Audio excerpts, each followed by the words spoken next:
how do you prepare for a mock interview? US embassy को कुछ ढेरा फर्क नहीं पड़ता है. I have seen students getting 6 rejects and then in the 7th time also getting a visa approval. US में क्योंकि हमारे लिए मैटर नहीं करता है. Suppose if a student is appearing for the interview, okay, then they will treat them as a fresher only. So make sure that they. I think you have made a very important point here. Don't think of it as a weakness. Do not worry. Do not panic if you got a visa rejection. Line में कितना आगे पीछे से फर्क पड़ जाएगा. So be prepared. If you are in the back of the line, maybe आपको ज़्यादा time मिल जाएगा. It is like the 4 C's. If you remember these 4 C's, we will be able to do much better at our US visa mock interviews. How do you prepare for a mock interview? जो already एक बार आप fail हो चुके हो. What do you keep in mind? So basically, if you receive the refusal, so you'll have to look your overall scenario. क्योंकि जो आप DS-160 में सबमिट करते हो वो उसी के अकॉर्डिंग 3 चीज़ें समझाता हूँ आपको. कई बार आपसे काउंसलर कुछ पूछेगा भी नहीं, आपको देखकर यूएसए जा रहे हो, they will give you the rejection. Second part में वो 1 से 2 सवाल पूछ सकता है, आपको रिजेक्शन दे दे. तीसरे में वो हो सकता है कि आपसे 15 मिनट भी, क्योंकि आप लाइन की क्यों होती है. अब अगर आपकी किस्मत आपकी ज़्यादा खराब हुई तो आप सबसे आखिरी से पकड़े गए तो आपसे 15 मिनट का भी इंटरव्यू ले सकते हैं. तो उस केस में फिर वो आपसे इन डिटेल इन्फॉर्मेशन. सो हम बच्चे को इस तरीके से एडवाइस करते हैं, चाहे वो रिफ्यूज हो.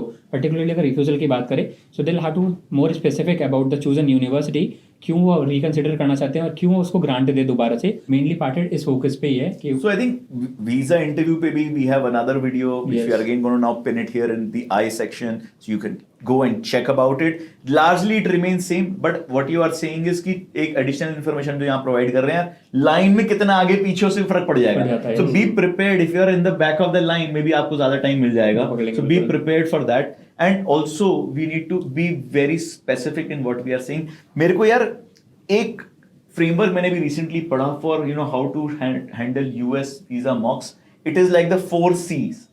The 4C framework. First C is correct. तो आपको correct information provide करनी है. Secondly, आपको clear information provide करनी है. जो आप बोल रहे हो सही तो है, but सामने वाले को समझ में भी आना चाहिए. And the third thing is it should be credible.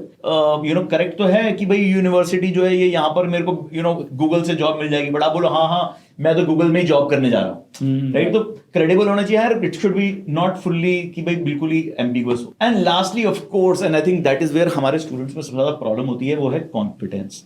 अगर आप बात कर रहे हो यार, ऐसा लगना चाहिए यार आप जेन्युइनली यार बता रहे हो. एंड समटाइम्स प्रॉब्लम ये होती है हम ओवर प्रैक्टिस कर लेते हैं, तो वो जो हमारी कॉन्फिडेंस है वो हमारी एक्चुअली में कम हो जाती है, बिकॉज उनको रट जाता है दिमाग में. वो जैसे ही भूलते हैं वो चीज को तो फंबल मार जाते हैं. तो फंबल नहीं करना है, अपने को कॉन्फिडेंटली बात करनी है. I think if you remember these 4 C's, we will be able to do much better at our US visa mock interview. 7-8 years, I would say कि I have seen students getting 6 rejects and then in the 7th time also getting a visa approval. US में क्योंकि हमारे लिए matter नहीं करता है.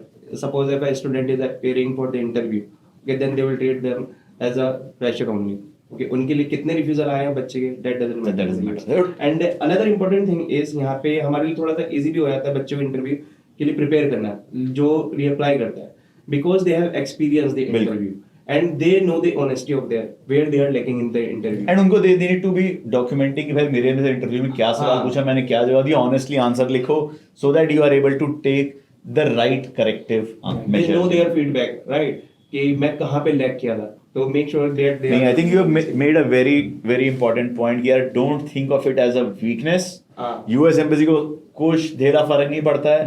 And think of it as an opportunity कि आपको तो एक एक्सपीरियंस मिल गया यार, वहां पर जाके होता क्या exactly, you have a first hand experience कि what happens there at the US embassy. So guys, I think do not worry, do not panic if you got a visa rejection. You can still reapply for September 24 intake अगर आपको slot मिल जाता है तो. Otherwise, target applying for the January 24 intake and do not let your dream of studying abroad go to waste. With this, I would like to sort of summarize, what we need to do. We can reapply immediately. Yes. We need to fill a DS-160 again, pay the visa fees again, get the CEVSP transferred if we are moving to a different university, and then prepare for your visa mock by your book, your refusal slot. So thanks Manish, thanks Amir for today. Let's hope we have been able to give good information, and if you enjoyed this and you found it useful, share with some of your friends who are going to the US and subscribe to our channel for more such content.